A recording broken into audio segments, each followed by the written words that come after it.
ومن عاش على شيء مات عليه، ومن مات على شيء بعث عليه. أسأل ربي أن يختم لنا بخاتمة السعادة أجمعين، وأن يجرنا من خزي الدنيا وعذاب الآخرة. واتقوا يوما ترجعون فيه إلى الله ثم توفى كل نفس ما كسبت وهم لا يظلمون. من سورة البقرة.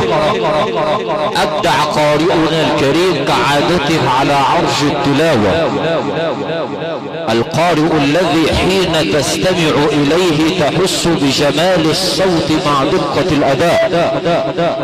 ارتدأ عباءة الأدب والخلق فبلغ أكبر عدد في رحاب دقة أدائه وجمال صوته. إنه القارئ الشيخ محمد الحسين سيد أحمد، القارئ بالمزرقة بمركز فاقوس.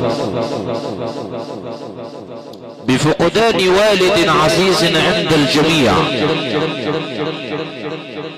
الحاج محمود أبو اسماعيل، أسأل ربي أن يغفر ذنبه وأن يوسع في قبره.